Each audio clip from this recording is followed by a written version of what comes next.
This is your ultimate stop for everything sports. The Golden State Media Concepts Sports Podcast. Should I say more? From the NFL, MLB, the NBA to MMA, it's all in here. The Golden State Media Concepts Sports Podcast. Listen now.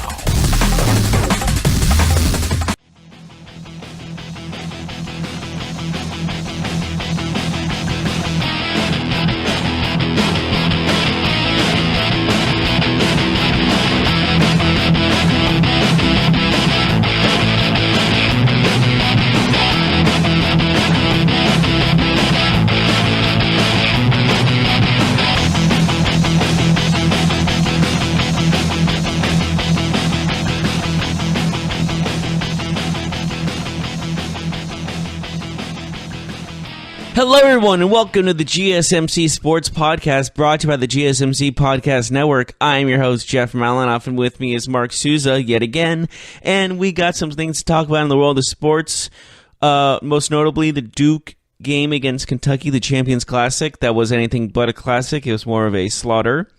We also got an NBA roundup of the games that have happened yesterday. And we're also going to be talking about the Giants signing a new general manager, and it's a rival team in Los Angeles, and we'll get more on that later. And we're just going to talk about anything else involving sports on the last segment. So to start, Duke handling Kentucky very easily. It felt like didn't feel like even a close of a game, to be honest, as Duke just had their way with Kentucky by a score of 118-84. It wasn't even that close from the beginning. The first half was 59-42, and then the next half was exactly the same. They scored 59 points in both halves, and 42 points for both halves for Kentucky. This game was just a slaughter. I mean, Barrett had 33 points, Reddish had 22 points, Zion Williamson had 28 points. I mean, honestly, they could probably beat them 3-on-5. It's funny you say that because had they just played those three, Kentucky would have won 84-83. So, oh my goodness. Yeah. So we all knew that Duke had a great freshman class coming in, but what a show that was on opening night against a top opponent. Talk about a new Fab Five. Seriously. Yeah, like the Fab Five is so looked at. Even though they didn't win a national title, they were a dominant team. This team is on a whole nother level, in my opinion. Already, like they really proved their worth. Like they beat the team that's number 2, and they were number 4. I think they're moving up to number 1 immediately. Duke was awesome last night, and I'm not sure which was better last night. The realization that we no longer have to see these hardcore political ads for about a year, or the fact that Duke was just incredible. So yesterday was a coming out party for the Duke Blue Devils. We'll see what the rest of the NCAA has to say about what we saw last night. Yes, definitely. And for the fact of the matter, Duke is just they might like the last time there was an undefeated team in the basketball college world is 1976 with Indiana going 32-0. And that was before the round of 64 was taking place. This team might do it. It's possible. I think has any team lost just once in the last few years? I know that 2 losses are pretty common. Yeah, so 2 losses, I know I just know I've seen teams with 2 losses going into the tournament, but obviously, we haven't seen any teams go the whole season undefeated. Can this Duke team do it? They are the last hope for it. I don't see any other team doing it. Like Kansas did win against Michigan State, but I don't see them. I don't see them being number 1. I don't think any time a number 1 team has won the first game of the season and lost their number 1 seed. But it would make sense for this to happen now. Yeah, absolutely. I mean, what we saw last night was the first competitive game that these 3 kids have played with each other, and it wasn't close.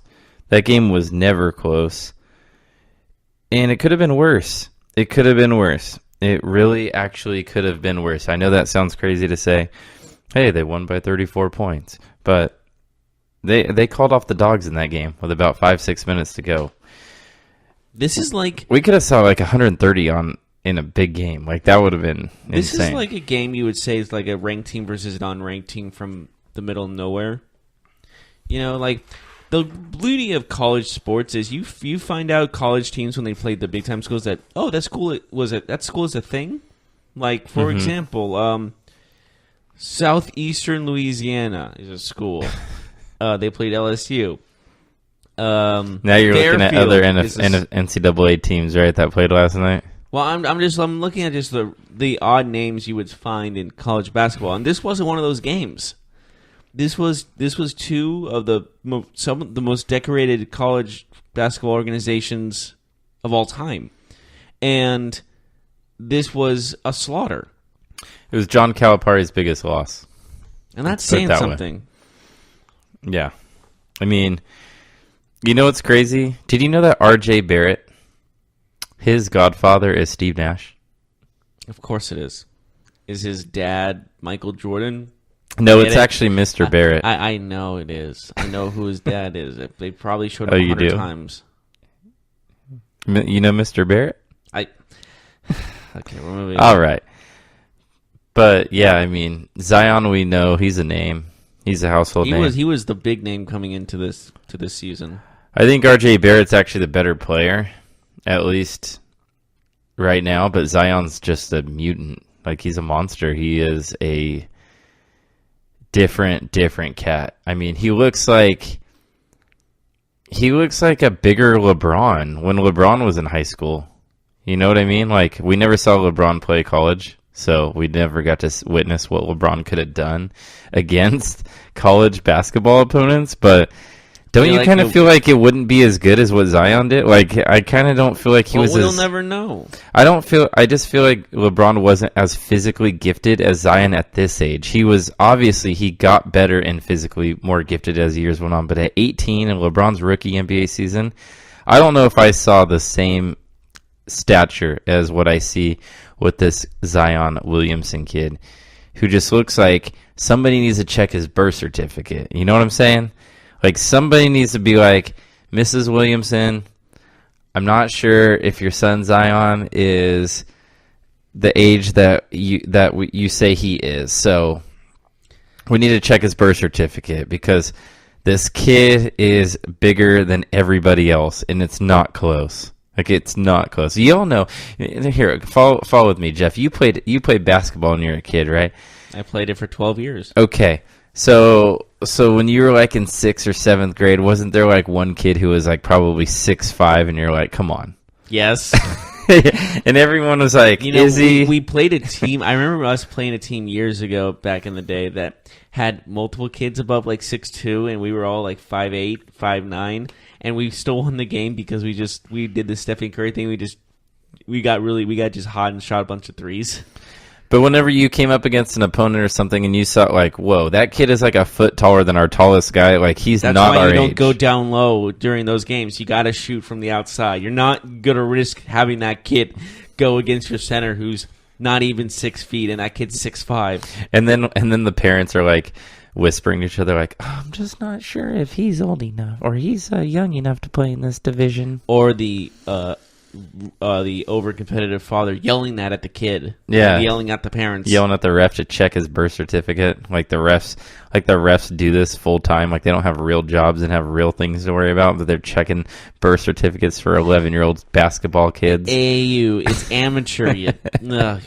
There's always that one dad, isn't there, that just has How many dads said that about Zion is where I'm going with this. I don't know. Probably a couple. How old do you think? How many dads have there been that like ruin the game for their kids when they go like when their son's not doing well and they're taking out like, why are you taking my son out of the game? Or they're doing well, it's like, that's my boy, you just got rejected by like his son.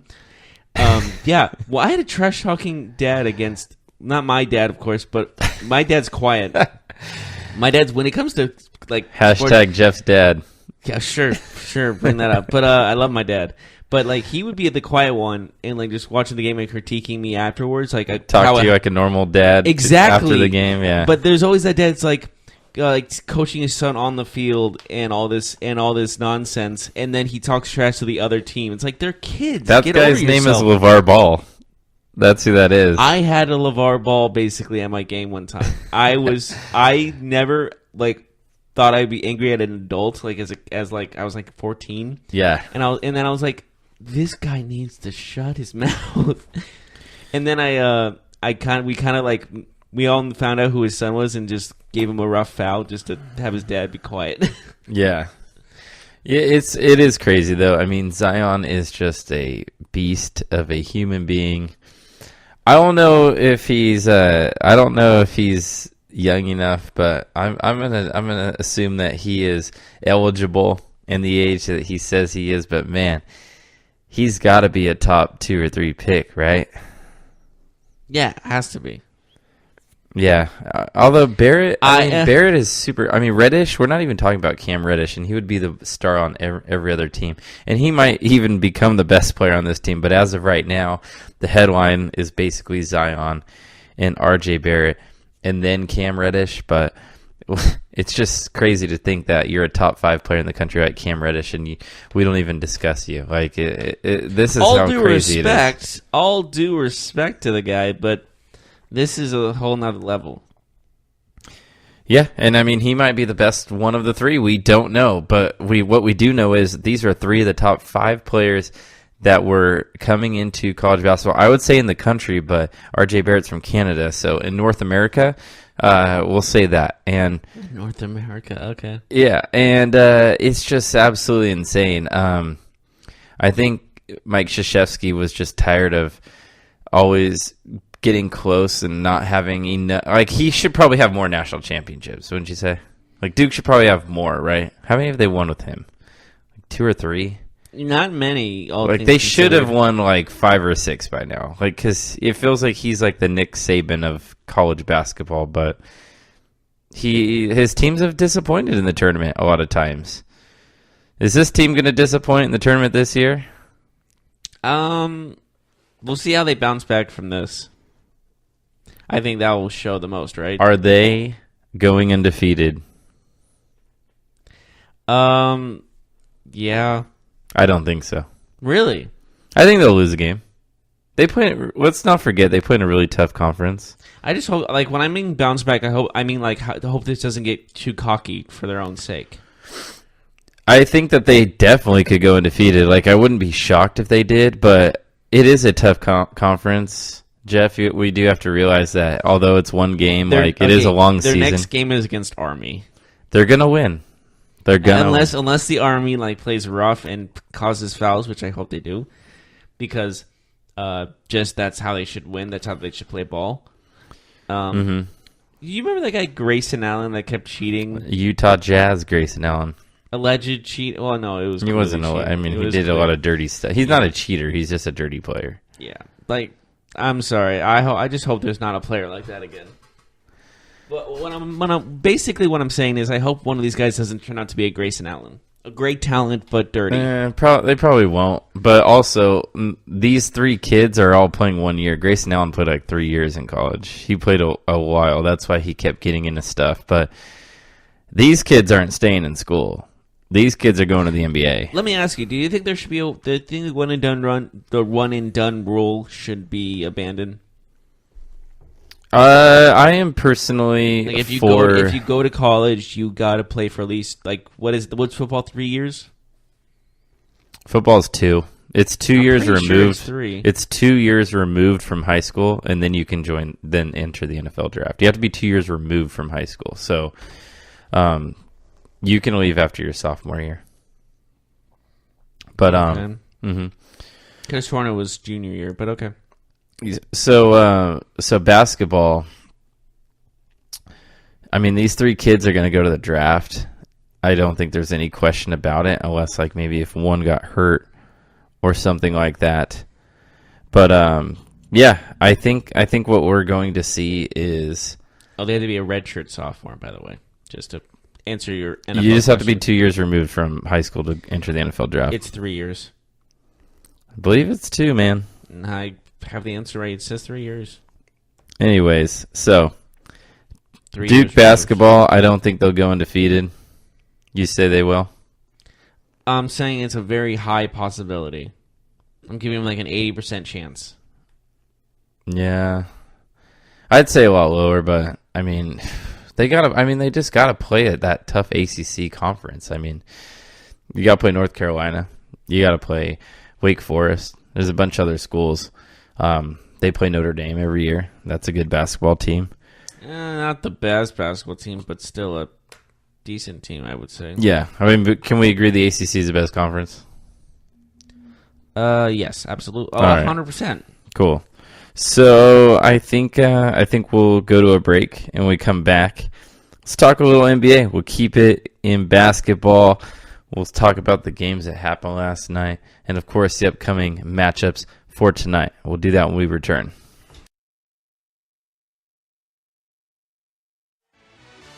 Are you looking for the very best NFL and college football podcast? Then check out the GSMC Football Podcast. Get the latest football news both on and off the field. From the NFL Draft to trades to the rumor mill to the NFL Combines, they got you covered. That's GSMCpodcast.com/football-podcast. Get updates on college rivalries, game day insights, and much, much more. It's football talk the way you want it. This show eats, sleeps, and breathes football. Don't forget to like them on Facebook and follow them on Twitter. Visit GSMCpodcast.com for more info.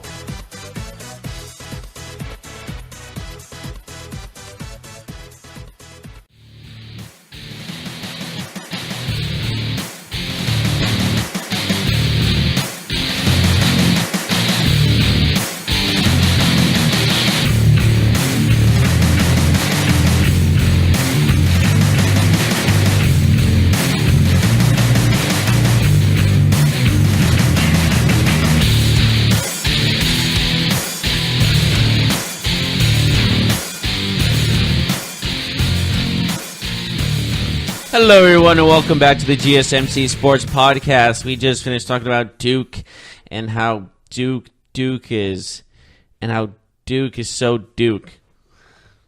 Yep. Now we're moving on to the National Basketball Duke Association. All right, I'm stopping now. But let's move on to the games that happened yesterday. There weren't a lot of games, but I think some that should be talked about, no? Yeah, I think Blazers Bucks was the matchup of the night. Yes, it was. Blazers win 118-103. CJ big. McCollum. I would say this is an upset, no? Yeah, but I mean, Portland's a great team, and they're at home. Mm-hmm. They're a playoff team. Giannis had 23 points, only 9 rebounds for him, which is pretty unusual. But Brook Lopez also had 22 points, really revitalizing. And Middleton had 22 points himself.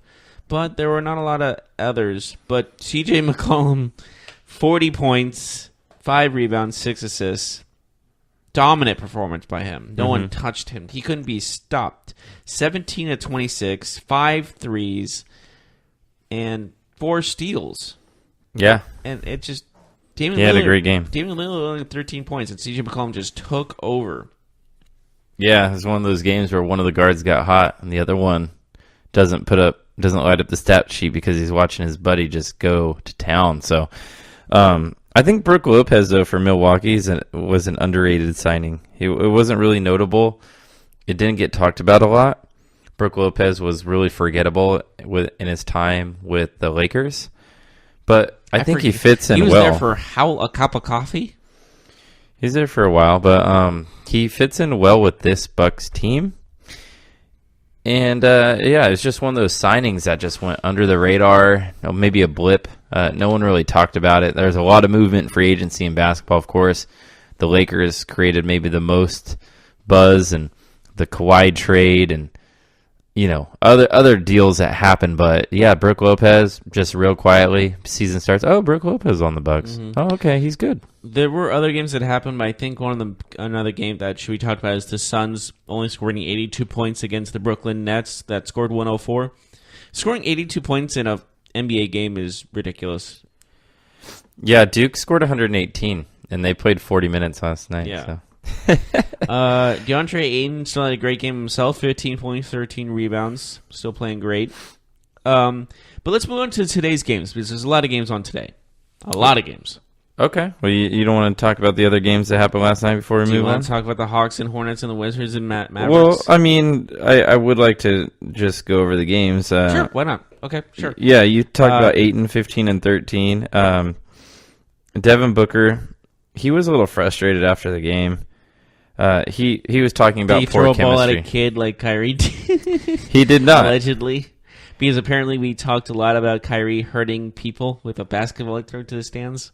Yeah, absolutely. So Devin Booker was really upset after the game last night. He said it was embarrassing how they lost to the Nets, which I agree, because even though the Suns are not supposed to be a very good team, It's the Nets. you got killed at home, like against the Nets. You should win those games, or at least it should be a good game at home. I mean, you're not playing on the road. When LeVert scores 26 points, LeVert or LeVert? I think it's LeVert, right?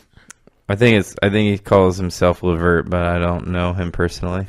Yeah, I just the capitalized V really throws me off. So the Suns have lost 8 of their last 9, and they've lost by 18 or more 6 of their first 10 games this year. So 6 out of 10 games they've been blown up by over 18 points. Dang. Like that.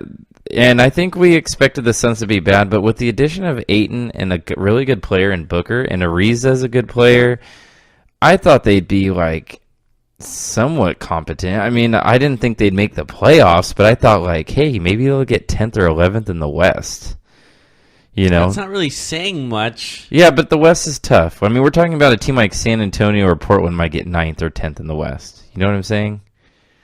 Like, there's good teams in the Western Conference, but Phoenix is just looking like they're the worst team in basketball, is where I'm going with this. Other than the Cleveland Cavaliers, they look almost as bad. And I think that's disappointing because, I mean, I just mentioned it. Ayton, he's the number 1 overall pick. Booker is a good player. He's a good young player. And then you got a veteran like Ariza. You got Ryan Anderson. Like, there's players there. And are they the most talented team? Absolutely not. But I think they're more talented than Brooklyn. See, you said almost offended. You say they're the most talented team? How dare you? Like, wouldn't you say if you look at their roster and Brooklyn's roster, they have a better roster than Brooklyn? I mean, LeVert, D'Angelo Russell, come on. No. Yeah, so... Oh, well. We'll see what happens. I do like Devin Booker saying something in the media, though.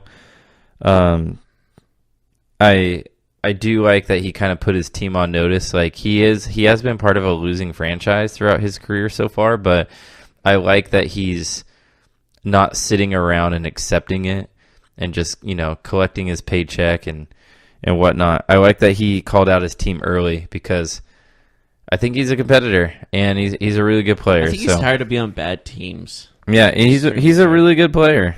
And the Suns now, they had Tyson Chandler. He just got bought out by the Suns, so Chandler is joining the Lakers.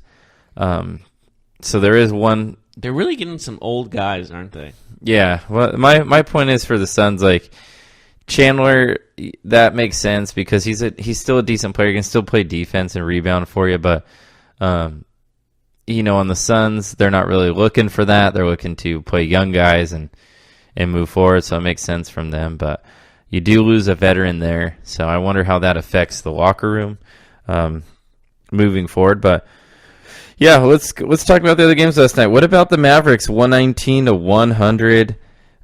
Luka Doncic and the other young guard, Dennis Smith Jr.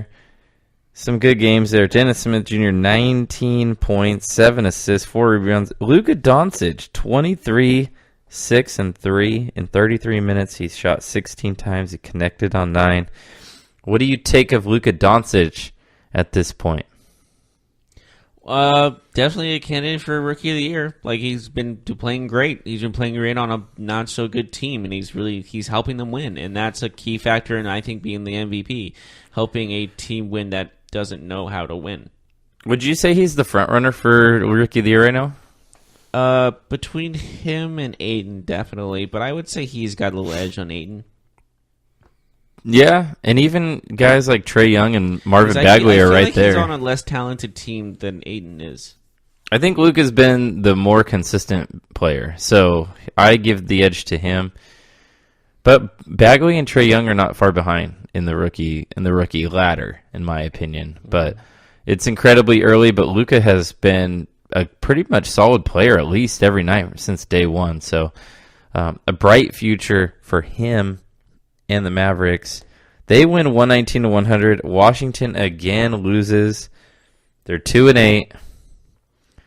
I don't know how long they will go until they fire their head coach, but I guess we will see. Was there another game that happened last night? Besides the Wizards, I believe there was one more game. The Hawks and the Hornets. Yes, the Hawks and the Hornets. Hornets win this one 113-102. Trae Young, another rookie who can consider maybe a candidate for Rookie of the Year, had 18 points, 10 assists, so a double-double for him. Jeremy Lin off the bench. Remember Jeremy Lin? I do remember him. 19 points off the bench for him. And Kemba Walker, though, 29 points, 7 assists. And Williams with 20 points and 8 rebounds. Jeremy Lin, the Harvard native. Or alum, I should say. Yeah, so... Oh, I thought you were talking about Walker first. I'm pretty sure that's dead wrong. No, not him. Kemba had a good game, though, and Charlotte improves to 6-5. Maybe they're a playoff team in the East. They look like it. It is the East, after all. If you have a pulse, you could probably make the playoffs if you're in the East. So how many teams has Jeremy Lin been on since he had that Linsanity with New York? So he's played with the Warriors. He played with... played with the Warriors before he got the shot at the Knicks. So here, I'll show you after the Knicks. He played for the Houston Rockets, Los Angeles Lakers, Charlotte Hornets, Brooklyn Nets, and now the Hawks. Mm-hmm. Well traveled. Like he's been like on both coasts too. He's only played longest he's played for a team is 2 seasons, and that's with the Nets, and barely 2 seasons. And he's a decent player. Nobody signs him to long-term deals though, so he's always bouncing around. Yeah, he was also on the Erie Bay Lakehawks or something like Bayhawks. Sorry. I forget for what Isn't that league. the G League? Yeah, it is a developmental league. Yes, it is. He was in developmental in 2012. Mm-hmm. That was before the Linsanity. No, that was after. Oh, well, he had his time, and then he went down, and then he came back up. Mm-hmm. That makes sense. So we have some games tonight you wanted to talk about, you were excited about. What game stands out to you for tonight that you're most interested in? For in the games today? Yeah, for tonight's action. There isn't really a... Well, I guess you could say Lakers or Timberwolves. I think that's an interesting one because they both are struggling, right? Yeah, I was like... And it's on ESPN. Yeah. Then you can also look at, do you still consider the Sacramento Kings red hot after their loss?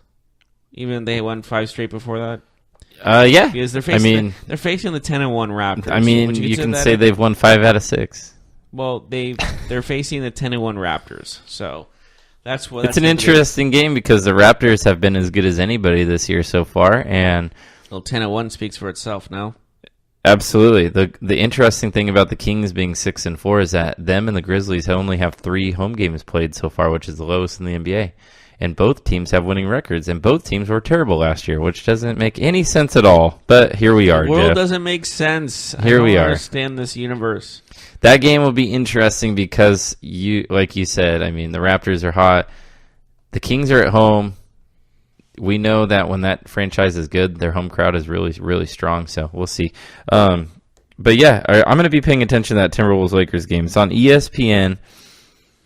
I'm not sure at this point. Jimmy Butler, I don't know if he's playing. I'm assuming he is. But if the Lakers lose this game, I think it would be more of a big deal than if the Timberwolves lost. Would you agree with that? Yeah, I would.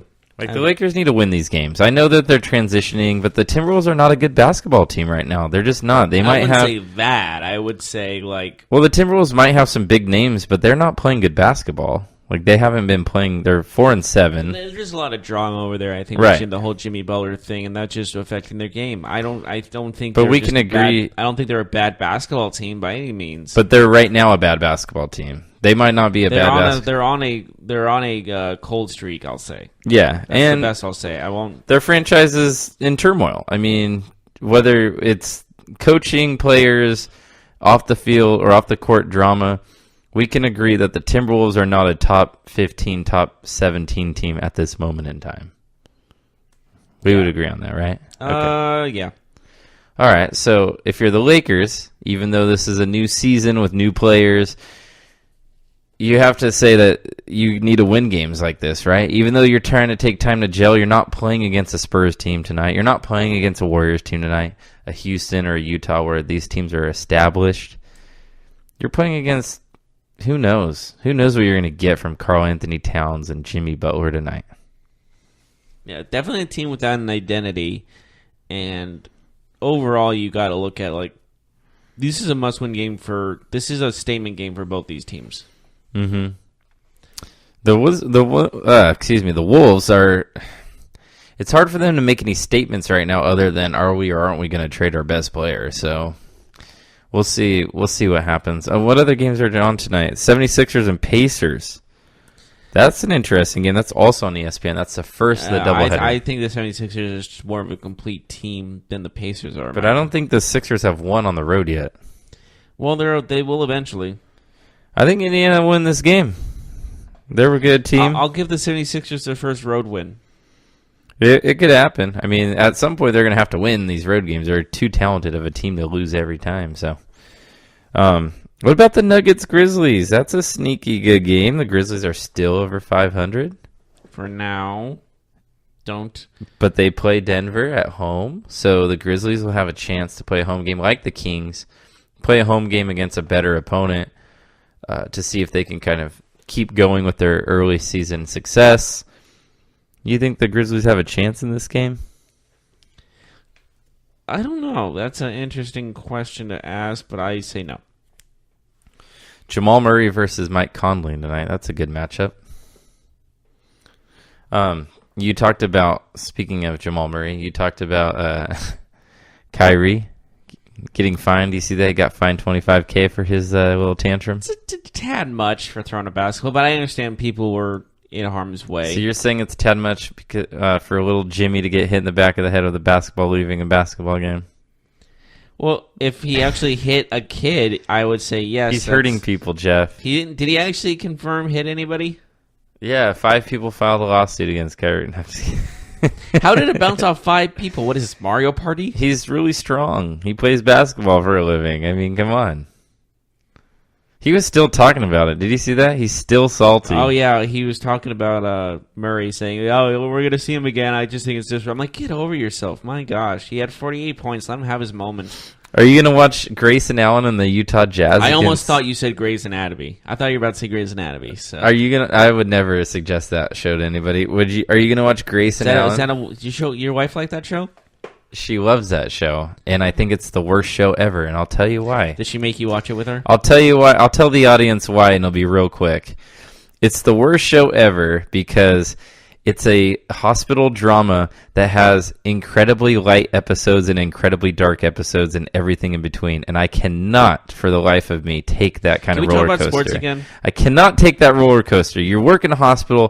Things should never be that happy and never be that sad. Can we talk about sports again? Jesus. I mean, Moses. You said Grey's Anatomy. Your fault. I thought you said we're going Grey's Anatomy. I said, are you interested in watching Grayson Allen and the Utah Jazz? Does it not sound like you're going to say Grey's Anatomy? No, you just like Grey's Anatomy. I've never seen that show in my life, actually. Yeah. I have no idea who the main characters are. I don't know their names. I honestly can't tell you. You're like, hi, I'm Jeff.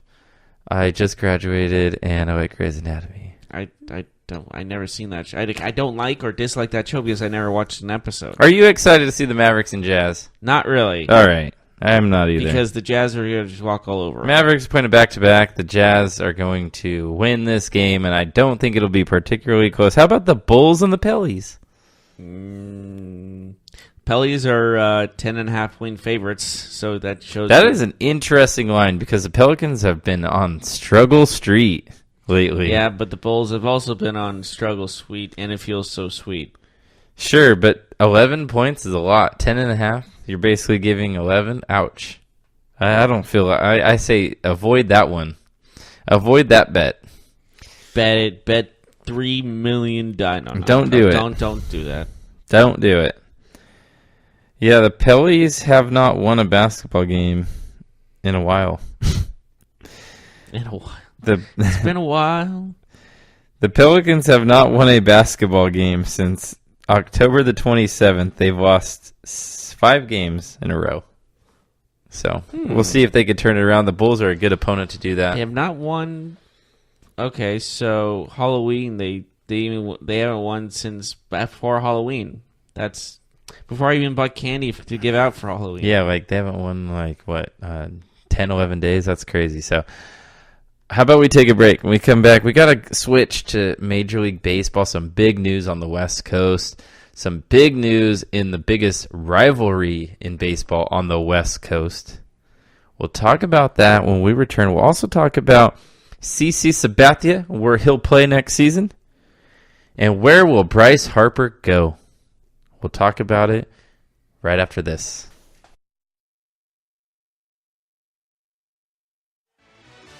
Check out the show that's built on the MMA. From the UFC to extreme cage fighting, they got the fights covered. Check out the GSMC MMA podcast. Get the latest news on past or upcoming fights. Join us as we talk to and about some of the biggest names in the MMA, past, present, and future. When it's the fight game, there's just one show to check out. GSMCpodcast.com/MMA-podcast. Don't forget to like them on Facebook and follow them on Twitter. Visit GSMCpodcast.com for more info.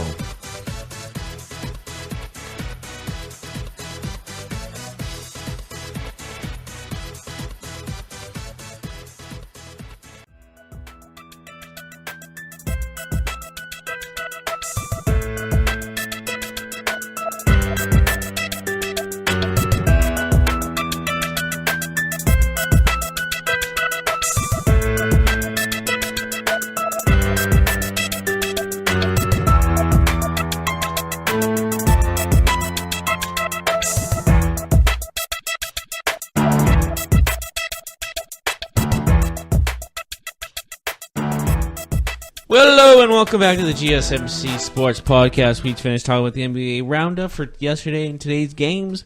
Now we are looking at the Major League Baseball. Correct. Good catch there. I like that. And so we got news on the West Coast front for the San Francisco Giants since they fired their general manager after over 20 years of service, and they've hired on the enemy front. They hired Los Angeles Dodgers general manager Farhan Zaidi to be their president of baseball operations. What that means is Farhan will be in charge of hiring his general manager that works underneath him, but he will take a promotion and likely a raise to San Francisco, leaving the Dodgers. So he's going from one team in the storied rivalry to the other. Very interesting, as we know about the Giants-Dodgers and their rivalry that has stemmed all the way back to their New York days. The Dodgers have been incredibly successful over the last few years, except for winning it all. They've been very, very close. So Zaidi will change. Maybe he's looking for a different project. Maybe he's looking for that next thing. We all know that the Dodgers have been flourishing under his watch. We know that they've built a great farm system that's produced many great young players like Seager, like Walker Buehler, like Muncy, Bellinger, any others that I'm missing here, Jeff? They have a lot of young talent. I can't even count all of them. They have Urias that's ready to go. I mean, they have a lot of young, exceptional talent.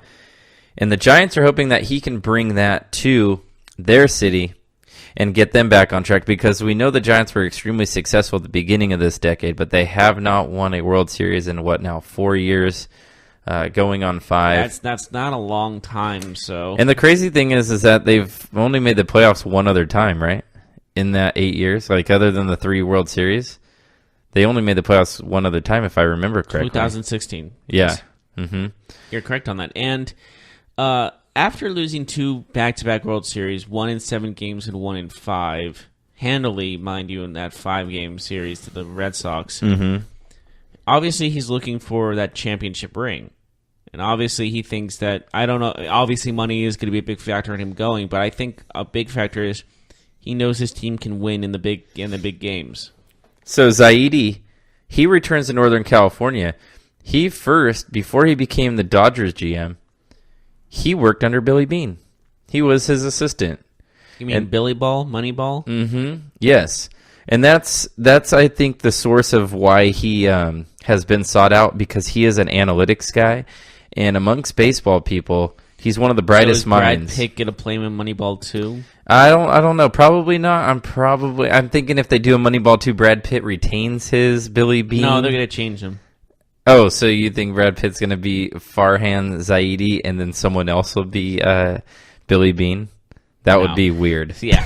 Well, that's movies for you. They're weird. Let's face it. All movies are kind of weird when you think about them. So it's interesting because he got his start, with a Oakland A's team that had a limited budget, and then he gets to go to the Dodgers and play with, monopoly money, basically.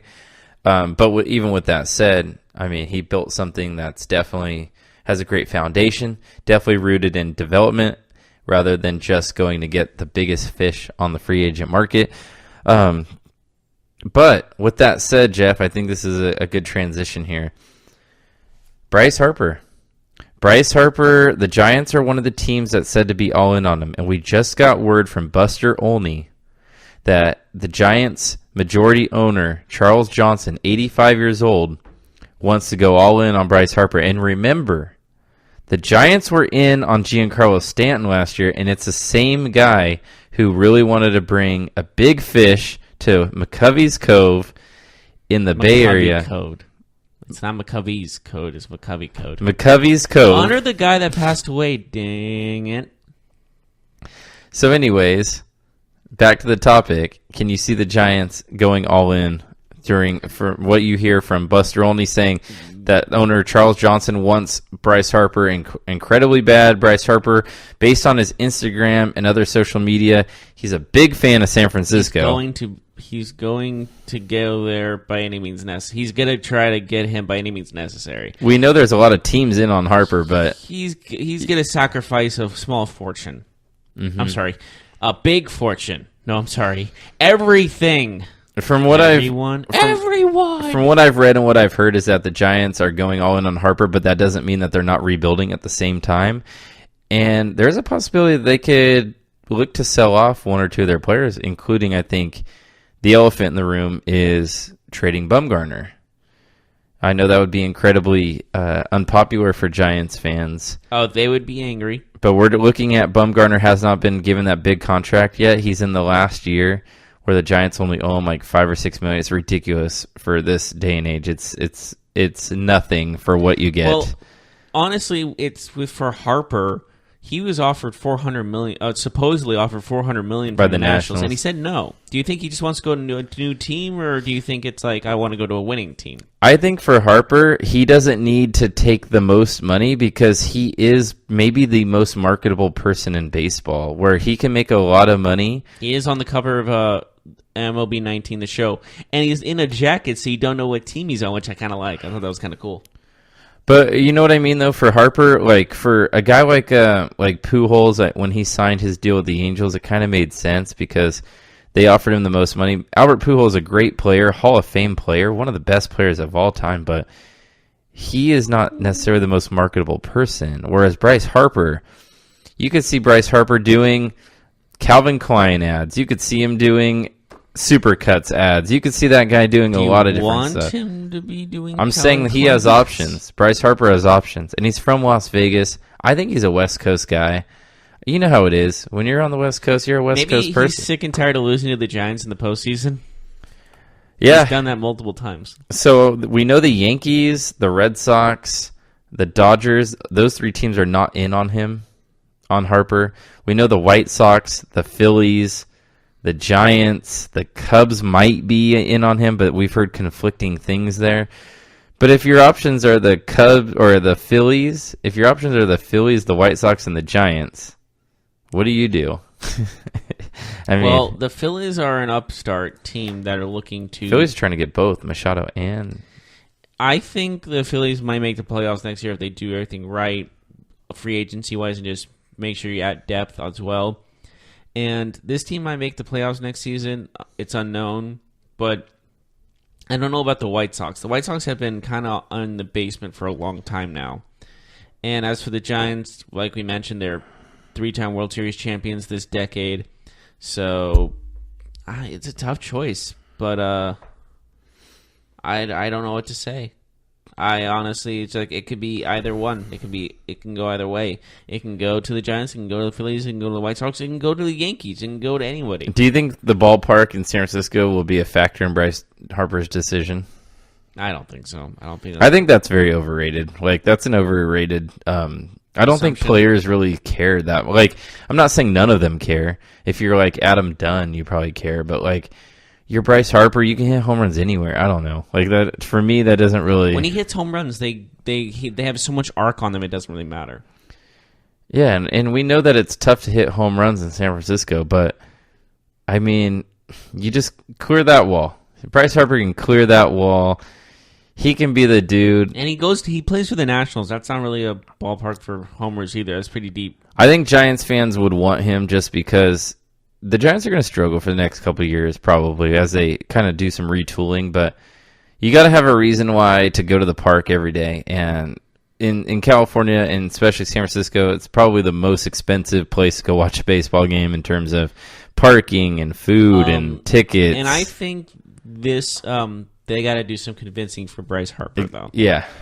Mm-hmm. And I think they can, though. I think they definitely can. Oh, you think they need to convince Bryce Harper is what you're saying? Okay. They need at least to talk to him and try to push him in the right We direction. saw the Giants' home attendance struggle a little bit last year, and I think that is enough to kind of scare the front office a little bit into making a move. Because even if the Giants even if they lose 85 games next year, they need to have somebody that really moves the needle. Somebody that brings people to the park, because Posey and Crawford, I think, are maybe their two most loved players. Posey, Crawford, and Bumgarner, but position Posey players. and Crawford aren't going anywhere. Well, I'm saying position players, Posey and Crawford are the most loved players on the Giants, but they're not really terribly exciting players. They're very good at what they do, but they're not Bryce Harper. You know what I mean? Like, Bryce Harper gets people excited. When he's up to bat, you stop what you're doing. It's kind of like the Barry Bonds effect, right? Even when the Giants were terrible, but they had Barry Bonds,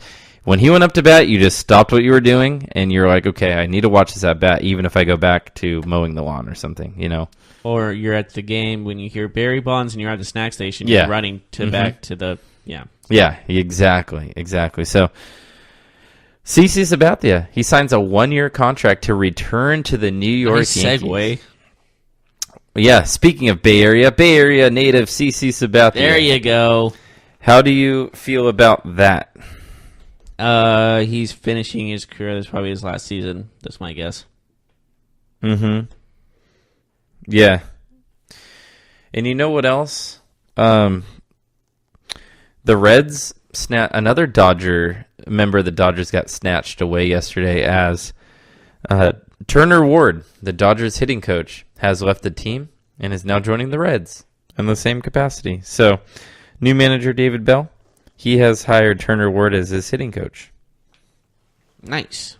Past 3 seasons with the Dodgers, and in that time, the club set all kinds of accolades as they set club records for extra base hits, home runs, slugging percentage. They led the National League with 235 homers last year. So people are starting to pry away some Dodgers, some members of the coaching staff and front office. We'll see how they react, how they retool. Jeff, what do you say we take a break? When we come back, we'll talk about some news in the NFL, a possible signing. We'll also talk about the results from the Champions League in World Soccer, yesterday's results, today's fixtures, big day in the world of soccer. So we'll do that when we return.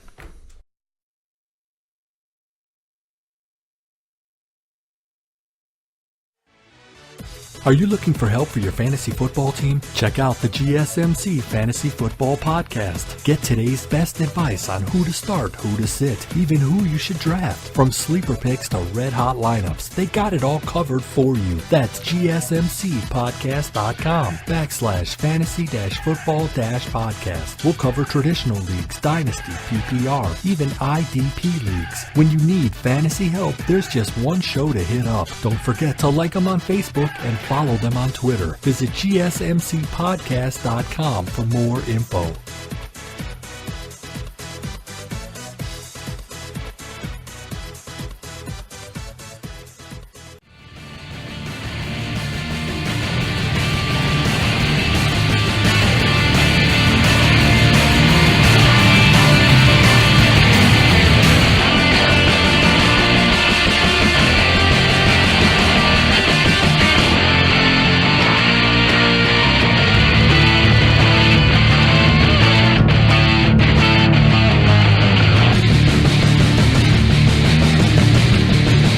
And welcome to the last segment of the GSMC Sports Podcast.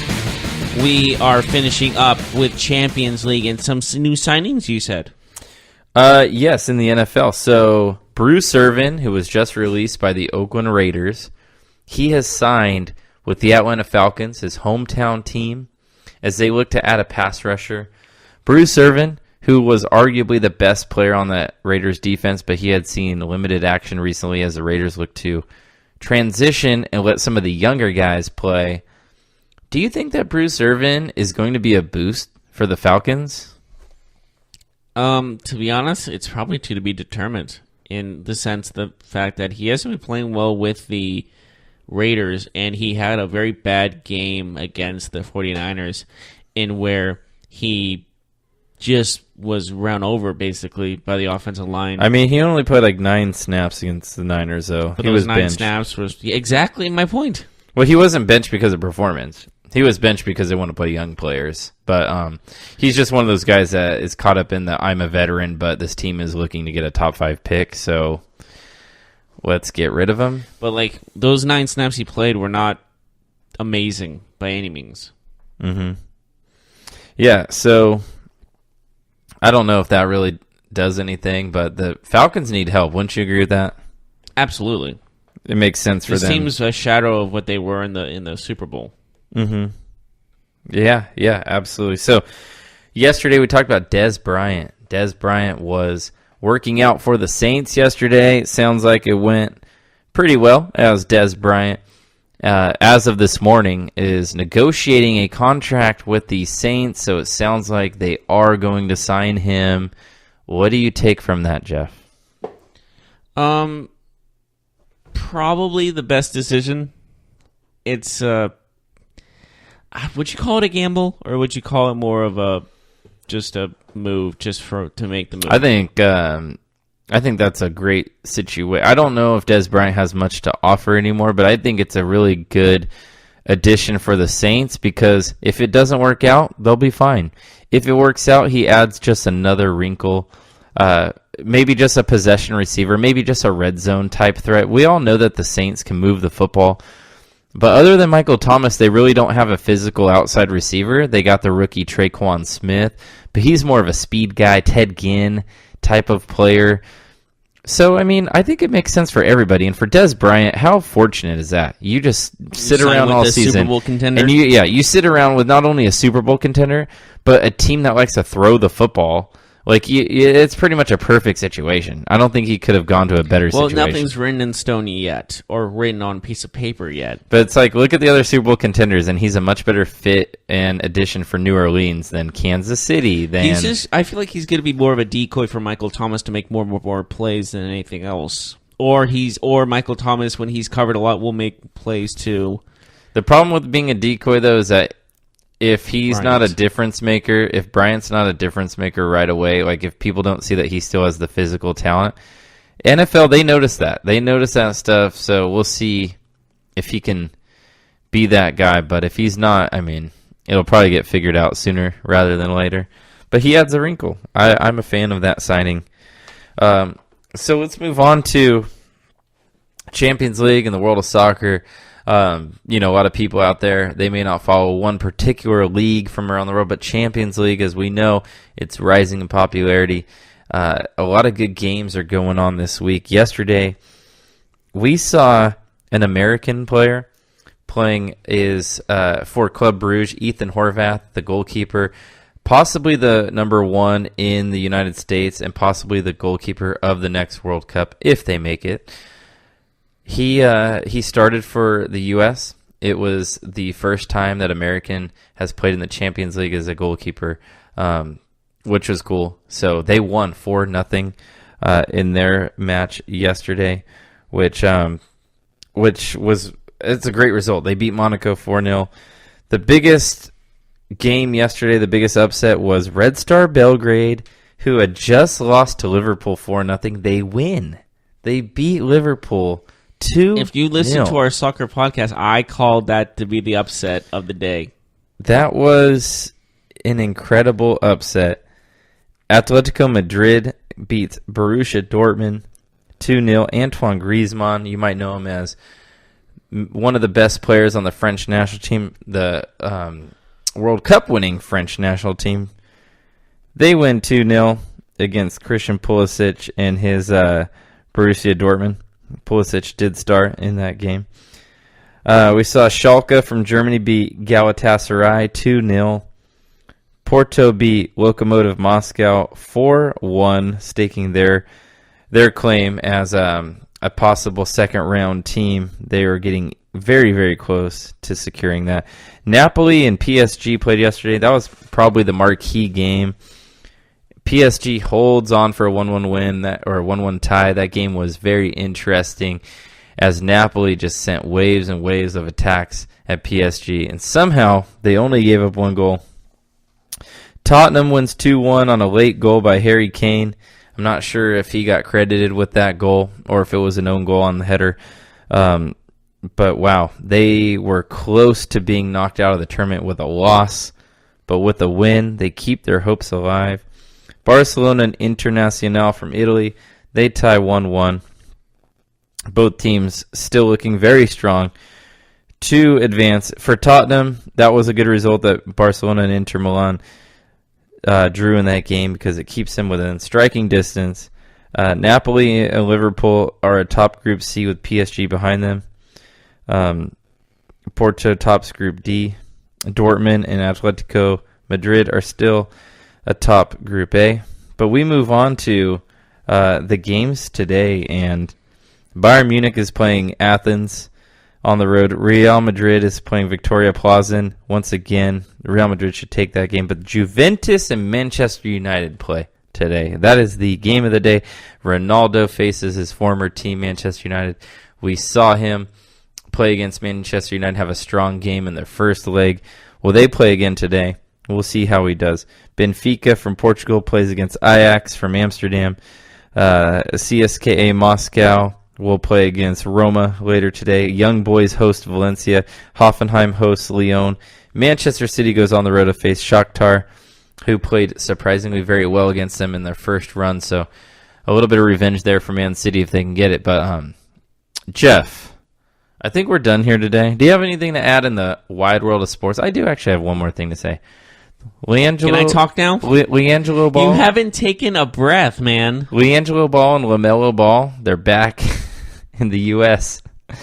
Hey, you took a breath. Good. Yeah. Well, that is the news that I really couldn't care less about, and I'll be completely honest with you, because I don't like giving attention to LeVar Ball. Mm-hmm. And the bottom line is, like, he's kind of affected each one of his sons' chances of NBA stardom. Like, every one of them will be, like, LeVar Ball will always be the topic of conversation. Mm-hmm. And Lonzo, fortunately, is in the NBA. He's fine. Unfortunately for his other two sons, they have a lot of obstacles to climb to get there. Because I feel like teams in the NBA and teams in college for LaMelo, is it LaMelo? Is that how you pronounce it? For LaMelo, the youngest, yeah. I feel like they're going to be hesitant to try to give him a scholarship to their school because of his father, and that's not fair to him. Mm-hmm. And I'm just hoping for the best for him, and just despite of like he has a lot of baggage with his father. That's all I'm trying to say. But those soccer matches were great to watch, especially just Red Star with the huge upset at Liverpool, really shaking things up in the Champions League. That really took everything into perspective. Gave Barcelona, made Barcelona heartbeat still beat. They were on their deathbed, and they managed to come back, or they managed to survive. But that's the beauty. I think that's what the Champions League is. What I think it's so great is like, it's not just, we need to win. You need to watch other teams win for your team to succeed, type of thing. And there's a lot of different aspects of it. It's a lot like the NCAA tournament, you know? Okay, if they win, then we can squeeze in here and we can win this game. It's a beautiful thing. Yeah, the Red Star win over Liverpool was big because it really tightens up that group. Napoli has 6 points, Liverpool has 6, PSG has 5, and Red Star has 4. Now, Red Star is they're not going to make it through, but at least they made it real tight for the 3 ahead of them. So it was nice to see, and it should provide more exciting matches from here on out. But that's all we have for today. Please join us tomorrow as we cover, of course, all the action in sports, MLB, NFL, NBA, Champions League, and soccer. We will croquet, discuss cricket, not those sports, squash. But we will do the Thursday night football preview tomorrow, which is awesome because we have a big game between the Panthers and the Steelers. An interesting interconference game. That'll be a fun one, I believe. So a lot different than the last Thursday game. But anything else you'd like to add, Jeff? No, that was about it. Don't forget our croquet. No, I'm kidding. I was like say croquet podcast, but I think the bottom line is we love sports. You love sports, and we'll see you tomorrow for more sports. You've been listening to the Golden State Media Concepts Sports Podcast, part of the Golden State Media Concepts Podcast Network. You can find this show and others like it at www.gsmcpodcast.com. Download our podcast on iTunes, Stitcher, SoundCloud, and Google Play. Just type in GSMC to find all the shows from the Golden State Media Concepts Podcast Network, from movies to music, from sports to entertainment, and even weird news. You can also follow us on Twitter and on Facebook. Thank you, and we hope you have enjoyed today's program.